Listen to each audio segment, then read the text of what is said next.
طيب البطانية مشتي الله دخلك النار. قوة يا عمو. اصلا ما عيد العنب غيرك. عمو حاضر عمو مش كل شيء الفلوس يا عمو. اهم شيء الناس يحبونا، اهم شيء الناس يا عمو شفت مثلا في المول لما مثلا نروح كيف بيحبون الناس ان احنا محترمين. ايش قصدك؟ ما فهمت. يعني شوف لما مثلا احنا لما نخرج المول كيف الناس يتصوروا معانا ويسووا كل ايوه، لان احنا مثلا هم واثقين فينا ان احنا نحبهم وهم يحبونا، هم عائلتنا الثانية. ايوه يا عمو. فانت يا عمو راجع نفسك. ايوه يا عمو لازم على الشيء اللي انت تسويه غلط. لازم تكون مؤدب عشان الله يدخلك الجنة. صح. المفروض احنا نعلمك وانت اللي تعلمني. ها؟ احنا اللي نعلمك، انت اللي تعلمني. ايوه يا عمو. لما انا تعلمك الفلوس يا عمو لما اللي تعلمني الفلوس بيد الله. بس انا كان قصدي يعني لو انت اللي ما تعلمنا على الغلط والصح. اذا يا عمو راجع نفسك وقلت خلاص انا يا رب سامحني، ربي عجيب لك اخذنا اكثر واكثر. ايوه يا عمو عدي لك خلها كذا. عجيب لك قص كل البيت عدي لك قص الله كبيرة يا عمو. ودي طيب لك بس طيب ادعوا لي ان الله يرزقني. لا اصلا ما تدعو ما تدعو انت راجع. ادعوا لي اول. يا رب الله يرزقك. يا رب ادي العمو عبده. يا رب الله يدي العمو عبده ويرزقه ويدي لك خزنه ويدي لك قصر ويدي لك بيت اكرم من البيت هذا ان شاء الله. امين ان شاء الله يا رب. بس راجع نفسك عشان نكون ندعي كثير في الدعوات هذه. ايوه راجع نفسك يا عمو. يعني هذا الشيء متابعين صح او غلط؟ اكتبوا في التعليقات. بس يا ريتها يعني والله ما توقعت شيء. ها؟ والله ما توقعتها يا عمو. قولوا والله. والله ما توقعت. يا ليش؟ عمو لازم تقول يا رب سامحني. قول ذاحين يا رب انا سامحني. قصر الموضوع عاقل مستحيل اسوي هذا الشيء، بس ما دام انا والله اني زعل منك يا عمو. كلنا طيب خلينا نتفاهم.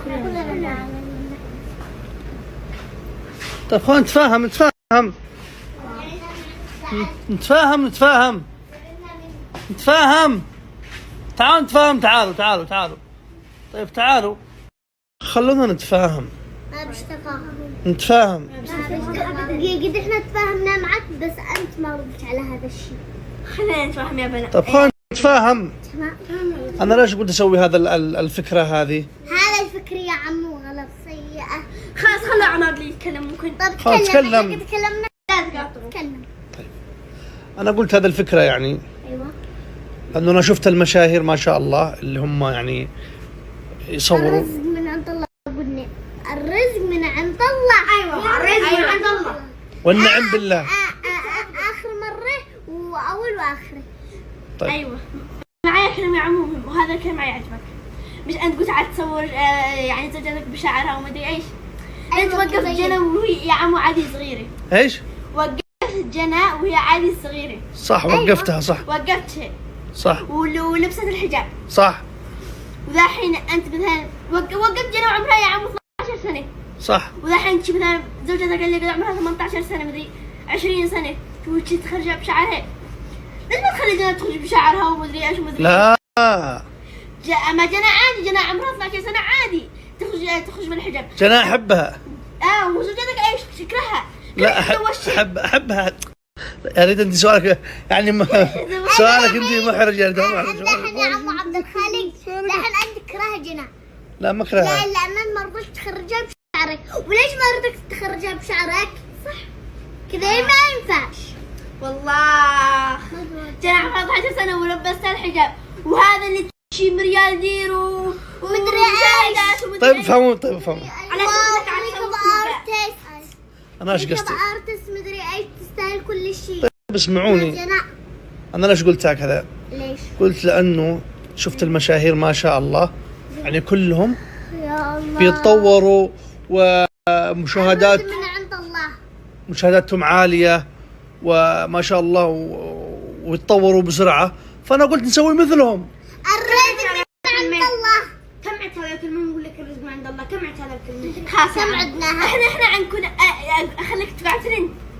احنا عنكن نسوي انا وناه مثلا فلوقات وعن نسوي متابعين. ايوه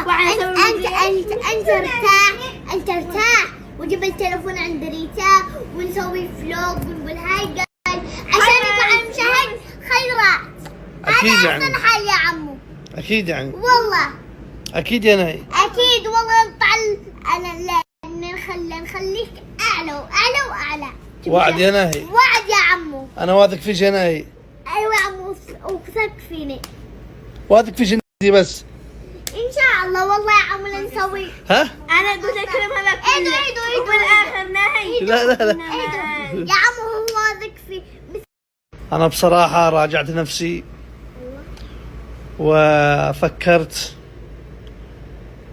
وشفت كلامكم انه صح، والرزق بيد الله سبحانه وتعالى، اكيد. وانا كنت اسوي لكم مقلب لا اكثر. هذا مقلب بس. اشوف ايش بتقولوا. يا عمو ذي المقلب كل التعب. فهمتي كيف يا ناهي؟ احنا مش دار انه مقلب. والله هذا مقلب، ما تكلمت. لانه اذا انا جنى وعمرها 12 وقفتها من التصوير، كيف بسوي الحركه هذه يا ريتا؟ انا واقف فيك والله. لان الرزق بيد الله سبحانه وتعالى. احنا حجبها. هي محجبه وتلبس ايوه بنقول النقاب. ايوه اما بس كيف طلعنا احنا، كيف طلعنا يعني امينين مع حركات. ايوه شكرا لكم يعني. بس يا هذه التربيه حق الصالحه ربتكم صح. ايوه الرزق من عند الله. نعم، الرزق من عند الله سبحانه انا وتعالى. اكثر واحد قلت الكلام الحقيقي الصح. صح. وريتا قالت يا عمو كلام ريتا صح، قالت يا عمو الناس يمكن بعدين بيكرهوك وينتقدوك ويسبوك كيف فكرت؟ لانهم هم يشوفونا ناس طيبين وبسيطين وكل حاجه، فكيف فجاه نتغير صح. ونسوي اشياء يعني ما ينفع الناس يشوفوها. ما ينفع تسووا هذا الشيء متابعين، خلوا قلبكم ابيض. وينفع ويبصرونا طيبين. صحيح. ايوه لا مثلك انت طيب. طيب وقلب ابيض. فانا كنت اسوي لكم مقلب بس بصراحه عجبني كلامكم. شكرا يا ريتا على كلامك الطيب. شكرا جوان. عفوا شيخ هاشم شكرا. المقلب خايس صراحه، والله والله المقلب خايس جدا. شكرا يحيى. شكرا يا ناهي. تعبنا منك انت ناهي اكثر واحده يعني عصبت. ايوه اكثر واحد هانك عصب. ما انتو ريتا حكت يا عمو اكثر واحده عيب ومدري وريتا إيش. كلامها عجبني، قالت انه الرزق من عند الله، وقالت لي كمان سؤال، قالت لي كيف فكرت بهذا الشيء؟ السؤال هذا تحته 100 سطر يعني. صح. كيف فكرت بهذا الشيء؟ انا قلت يا ريتا يعني عشان الفلوس يعني. يا عم الرزق من يد الله. يا عم كم قلت هذه الكلمه، الرزق من عند الله. بس خلاص. زي ما عادوش مقلب. مع السلامه، نقول لك مع السلامه. والله فاهم. وسمحتوا خلاص طيب نتفاهم. ما تفك